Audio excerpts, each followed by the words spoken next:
warahmatullahi wabarakatuh. Saya di sini akan membuat video project dengan mata kuliah Teori Ekonomi Mikro yang diampu oleh Ibu Yuliana FH, Sarjana Pendidikan, Magister Pendidikan, dan Ibu DRA Siti Fatimah, Sarjana Pendidikan, Magister Pendidikan. Yang mana tugas ini bertujuan untuk menyelesaikan ujian akhir semester. Selamat menyaksikan.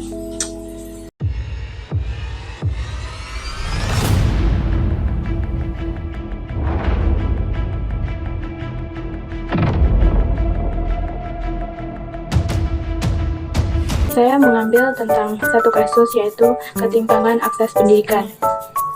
Yang mana ketimpangan akses pendidikan di Indonesia itu ada dua perbedaan antara kota dan di pedesaan. Di mana keseimbangan umumnya itu di pedesaan dan di perkotaan itu sangatlah beda. Dari segi jalur tempuh untuk menuju ke sekolah maupun akses pendidikan yang tidak merata seperti tenaga kerja, guru, karyawan, ataupun yang lainnya. Di mana ekonomi kesejahteraannya itu yang saya ambil yaitu pendidikan yang ada di desa maupun di kota itu untuk melanjutkan ke perguruan tinggi itu sangatlah minim, karena mereka akan memilih untuk tidak melanjutkan ke perguruan tinggi karena adanya biaya yang sangat tinggi. Nah, ekonomi kesejahteraan yang saya gunakan itu atau kasus yang saya ambil itu tentang adanya beasiswa yang diberikan untuk kesejahteraan masyarakat atau untuk siswa yang ingin menempuh pendidikan tinggi. Informasi lainnya, Saudara, di tengah kemajuan pendidikan dan teknologi, masih ada sekolah di pedalaman Kabupaten Kupang, Nusa Tenggara Timur yang bangunannya tak layak sebagai tempat belajar. Salah satunya adalah SMP Negeri 5 Amabi Oveto yang jadi salah satu potret buram dunia pendidikan tanah air. Beginilah kondisi gedung SMP Negeri 5 Amabi Oveto di Desa Fatu Teta, Kecamatan Amabi Oveto Timur, Kabupaten Kupang, Nusa Tenggara Timur. Gedung sekolah yang dibangun swadaya berupa 3 ruangan kelas dan 1 ruang guru sejak tahun 2017. Hanya beratap daun lontar dan berdinding bebak gewang serta berlantai tanah. Gedung SMP 1 atap ini menampung 36 pelajar yang saban hari menuntut ilmu dengan kondisi yang sangat memprihatinkan akibat kondisi gedung yang sudah mulai rusak. Saat hujan, para pelajar terpaksa harus berhenti belajar akibat atap sekolah bolong dan air masuk ke ruang kelas. Meski demikian, kondisi ini tak menyurutkan niat dan semangat para pelajar untuk terus menuntut ilmu. Keseimbangan adalah suatu kondisi atau keadaan di mana suatu sistem yang berada dalam keadaan yang seimbang dan stabil. Bisa juga disebut dengan proporsi yang tepat sehingga tidak adanya atau tidak mengganggu satu sama lain. Keseimbangan pendidikan antara desa dan kota memiliki beberapa perbedaan dan tantangan, namun tetap memiliki tujuan yang sama, yaitu sama-sama memberikan akses dan kualitas pendidikan bagi semua warga. Biasanya ada beberapa ketimpangan dalam akses pendidikan, kualitas pengajaran, dan akses infrastruktur. Akses pendidikan di kota dan di desa.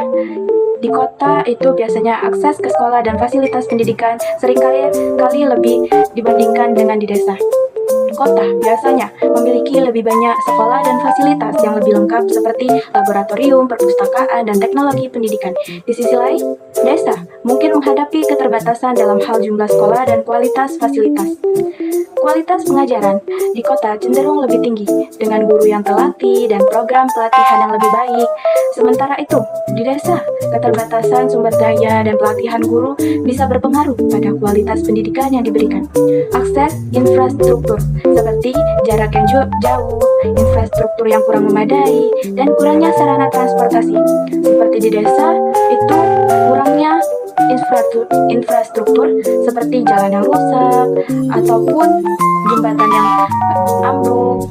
Sedangkan di kota itu akses jalanan atau akses untuk menempuh ke sekolah tersebut sangatlah mudah. Hanya saja ada kendala di macet saja. Hal ini harus adanya upaya pemerintah untuk memperluas jangkauan dan memperbaiki infrastruktur pendidikan di wilayah pedesaan. Dan pemerintah juga harus mengetahui apakah ada ketimpangan di antara desa dan kota tersebut.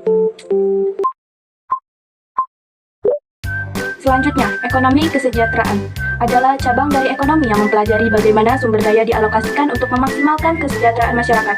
Konsep ini berfokus pada distribusi pendapatan dan sumber daya, serta dampaknya terhadap kualitas hidup individu dan masyarakat secara keseluruhan. Definisi kesejahteraan yaitu adanya kesejahteraan yang sering kali mencangkup berbagai aspek, termasuk pendapatan, pendidikan, lingkungan, dan kepuasan hidup. Dalam konteks ekonomi, kesejahteraan fokusnya adalah bagaimana semua faktor ini berkontribusi terhadap kualitas hidup masyarakat. Ketimpangan pendapatan yaitu dapat mengurangi kesejahteraan sosial pada masyarakat, sehingga analisis kesejahteraan sering mengeksplorasi cara-cara untuk mencapai distribusi yang lebih adil. Adanya upaya pemerintah harus melakukan berbagai inisiatif untuk meningkatkan pendidikan di daerah terpencil, termasuk penyediaan beasiswa dan pembangunan sekolah baru, serta adanya pelatihan guru untuk guru-guru yang ada di pedesaan. Hal ini penting untuk memantau atau mengevaluasi efektivitas program-program dalam mencapai kesejahteraan masyarakat. Kesejahteraan masyarakat ini dengan adanya beasiswa dapat lebih mudah untuk masyarakat yang membutuhkan, karena masyarakat yang membutuhkan ini biasanya mereka memiliki pola pikir untuk lebih baik bekerja daripada harus menempuh pendidikan yang tinggi. Karena itu, beasiswa dapat membantu mereka untuk melanjutkan pendidikan yang lebih tinggi. Dan penyampaian atau pembuatan video project dari saya akhiri. Wassalamualaikum warahmatullahi wabarakatuh. Terima kasih.